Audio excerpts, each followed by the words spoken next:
नमस्कार दोस्तों, मैं हूं अभिनव सिंह और ट्रिकशाला में आप सभी का स्वागत है। दोस्तों आज बहुत ही खास टॉपिक पर बात करूंगा।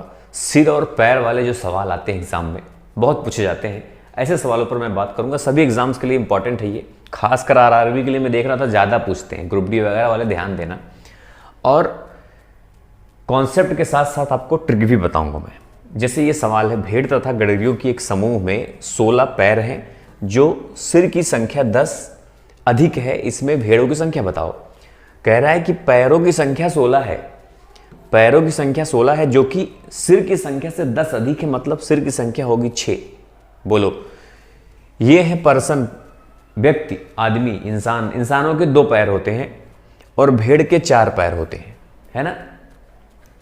इसको कॉन्सेप्ट, मतलब इसको अगर कॉन्सेप्ट से करना हो तो कैसे करेंगे। मान लेते हैं कि माना जो सिरों की, मतलब भेड़ों की संख्या है A और गडरियों की संख्या है B, है ना। A + B बराबर 6, क्योंकि सिरों की संख्या बराबर ही होगी। और 16 क्या होता है, पैरों की संख्या। पैरों की संख्या कैसे मानते हैं कि A जो है, अगर A को भेड़ी मान लो तो 4A लिखते हैं, क्योंकि भाई भेड़ियों के 4 पैर होते हैं, प्लस 2B बराबर 16। इसको फिर सॉल्व करेंगे हम, इक्वेशन को, समीकरण को सॉल्व करेंगे, उसके बाद हमारा उत्तर आएगा। लेकिन हमें ऐसा नहीं करना, ये तो होगा कॉन्सेप्ट, लेकिन ये हमको ऐसे ना करके डायरेक्ट ऑप्शन के साथ, जैसे मैं बताता हूं आपको ट्रिक वाला मामला। तो देखो, मान लो इसमें भेड़ों की संख्या पूछ रहा है, मान लो 2 ही होता, भेड़ की संख्या 2 होता, कुल 6 है। भेड़ और आदमी, इंसान मिला के कुल 6 लोग हैं, बस, ज्यादा नहीं। अगर 2 भेड़ होता तो 4 पर्सन होते। आप बोलोगे बिल्कुल सही बात है। अब देखो, सर तो मान लो 6 ही होंगे, तो 2 भेड़ों की 4 8 पैर हो जाएंगे, इसके 4 दूना 8, 8 8 16, और 16 पैर दिए भी है, मतलब यही हमारा उत्तर भी हो जाएगा। बात समझे कि नहीं। अगर 2 भेड़ होंगे तो भेड़ों की 2 भेड़ कितनी पैर होते हैं, 8 पैर होते हैं, और बचे कुल 4 व्यक्ति, इंसान। तो इंसानों के 2 पैर होते हैं, 4 दूना 8, आप बोलोगे बिल्कुल 8 8 16, 16 पैर दिया है। सर तो मान लो 4 2 6 ही होगा, तो ऑप्शन के साथ करोगे जल्दी से आपको आसानी से हो जाएगा। इसको देखो, अब वही ऑप्शन बताएंगे सारा आपको, क्योंकि इसके पहले जो मैंने बताया, जो समीकरण वाला मामला, बड़ा टाइम लग जाता है उसमें। एक चिड़ियाघर में चूहे एवं कबूतर हैं, यदि कुल 90 सिर हैं तथा 224 पैर हैं तो कबूतरों की संख्या पूछ रहा है। अब ध्यान से समझो, कुल सिरों की संख्या 90 है, मतलब कबूतर और A + B मिला के कितने हैं, 90 है। लेकिन 224 पैर हैं। चूहों के 4 पैर होते हैं, कबूतर के 2 पैर होते हैं। कबूतरों की कुल संख्या पूछ रहा है। मान लो 68 अगर हमने माना कबूतरों की संख्या, तो 68 से गुणा करोगे, 2 8 16, 2 6 12 1 13, 136 पैर हो जाएगा कबूतर का। ठीक है। अब 68 90 में से जब घटाओगे दोस्तों, तो बचेगा 22। तो 22 को 4 पैर होना चाहिए। 22 चौके आप बोलोगे 88 होता है, तो क्या जोड़ने पे आ रहा है, 8 6 14, 8 3 11 1 12 और 1 1 2, 224 आ तो गया। देखो 224 पैर है, मतलब पहले ही ऑप्शन मिल गया।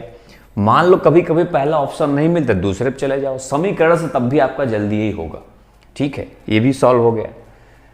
और वो लोग जानबूझ के ऊपर ही देते हैं ऑप्शन। ये मैंने ऑप्शन अपने मर्जी से नहीं लिखा, क्वेश्चन था डायरेक्ट, मैंने इसे मतलब डायरेक्ट क्वेश्चन लिखा है। किसी व्यक्ति के पास कुल मुर्गियां और गायें हैं, इनके पैरों की संख्या 140 तथा मस्तकों की संख्या 48 है। मुर्गियों की संख्या बताओ।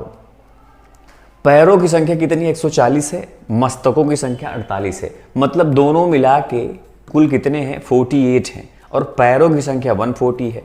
भाई गायों के 4 पैर होते हैं, मुर्गियों के 2 होते हैं। मुर्गियां पूछ रहा है, मान लो मुर्गियां 22 अगर होती, अगर मुर्गियां 22 होती तो ये कितना होता, 48 में 22 घटाओगे हो जाएगा 26, है ना।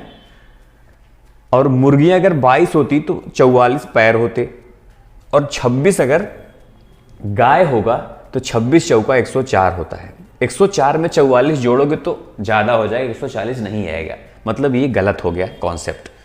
मतलब ये वाला 23 24 26 3 बचा है।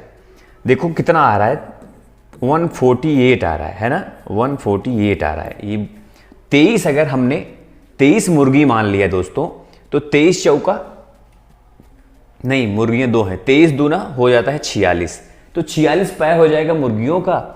और अगर इसमें घटाओगे तो बचेगा 25, 48 में 23 घटाओगे तो 25 बचेगा, तो 25 चौका 100, ये भी नहीं आएगा, देखो 146 आ जाएगा। आना कितना है, 144 आना है, नहीं 140 आना है। तो सबसे सही 26 मान लो, क्योंकि मुझे ऐसा लग रहा है 26 ही होगा। अगर ध्यान से देखोगे, अगर 26 हमने माना, क्योंकि ज़्यादा ही आ रहा है हर बार, 26 अगर हमने माना तो 26 दूना 52 होता है। मुर्गियों की संख्या अगर 26 है तो पैरों की संख्या 52 हो जाएगी, प्लस 48 में 26 घटाओगे जब, कितना बचेगा, 22 बचेगा। 22 चौके 88 होता है, मतलब 4 से गुणा करोगे 88 हो जाएगा। 88 पैर किसके, गायों के, तो 88 यहाँ लिख दोगे, आ जाएगा 8 2 10, 8 5 13 1 14, 140, मतलब यही सही है। साफ साफ नजर आ गया पहले ही, आप ध्यान समझोगे तो नजर आ जाएगा पहले से ही।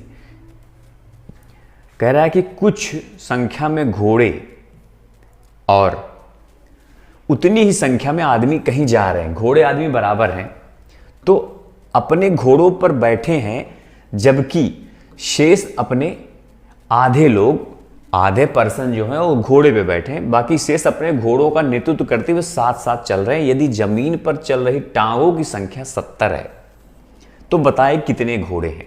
काफी खास क्वेश्चन है, देखो 70 टांगे चल रही है किस पे, नीचे जमीन पे।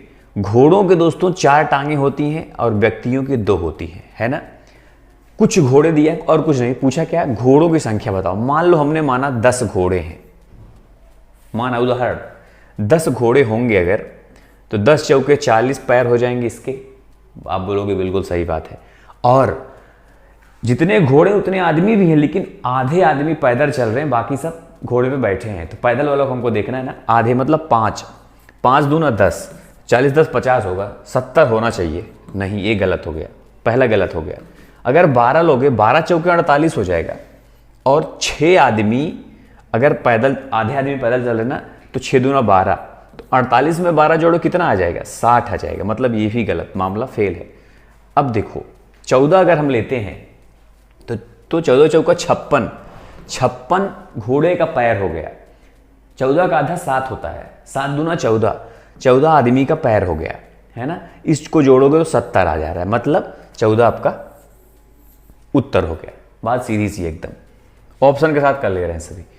अब देखो इसको, कह रहा है कि चिड़ियाघर में कुछ संख्या में पेंगुइन और ध्रुवी भालू हैं, उन दोनों के सिर की कुल संख्या 60 है और पैर की कुल संख्या 160 है। चिड़ियाघर में कुल कितने ध्रुवी भालू हैं। अब देखो, भालू तो 4 पैर होते हैं, सब जानते हो ये, और पेंगुइन के 2 पैर होते हैं, एक चिड़िया होती है, आपने देखा होगा। तो कुल सिर की संख्या 60 है, मतलब दोनों को मिला के दोस्तों 60 है, और पैरों की संख्या 160 है। बस कह रहा है कितने भालू हैं। अब देखो, चलो मान लो दोस्तों भालू 20 होता, तो भालू के 4 पैर 20 चौक 80 पैर हो जाते। बोलोगे आप बिल्कुल सही बात है, अगर 20 होते तो 20 गुणे 4 बराबर 80 हो जाते। तो बचा कितना, 40, 40 दूना 80, ये भी आ गया। बात समझे कि नहीं भाई, कुल 60 है, 20 अगर भालू हो गए तो 40 पेंगुइन बचेंगे। तो पेंगुइन की 2 पैर होते हैं, 40 दूना 80, और टोटल मिला के 80 दूना 160 पैर हैं। तो हमारा उत्तर क्या हो गया, 20। मतलब ऑप्शन के साथ करने पे ज़्यादातर चांस होता है कि पहले ही मिल जा रहा है। नहीं भी मिला तो कर लोगे आप, ऐसे करोगे तो आपको कोई फार्मूला नहीं लगाना पड़ेगा, कुछ समीकरण सॉल्व नहीं करना पड़ेगा, आसानी से आपका हो जाएगा। ठीक है, बस ये है आपके लिए। इसको आप कमेंट्स में करके बताओ मुझे कि इसका आंसर आखिर क्या होगा।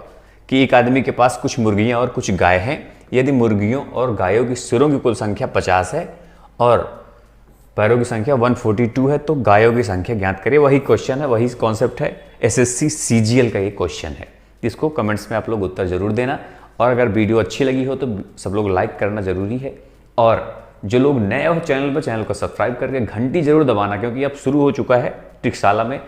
फ्यूचर में बहुत सारे सभी प्रकार के क्वेश्चन बताऊंगा मैं, हर प्रकार के। अभी नंबर सिस्टम का मैं सोच रहा हूँ बड़ा पार्ट होता है ना, सब कुछ कंप्लीट कर दूं, क्योंकि कुछ भी आता है इसमें से। और सभी एग्जाम में बहुत ज़्यादा ये मतलब इसका कब्जा होता है, नंबर सिस्टम का जो भाग, सब नंबर सिस्टम में ही आ जाते हैं, इसका कब्जा बहुत ज़्यादा होता है।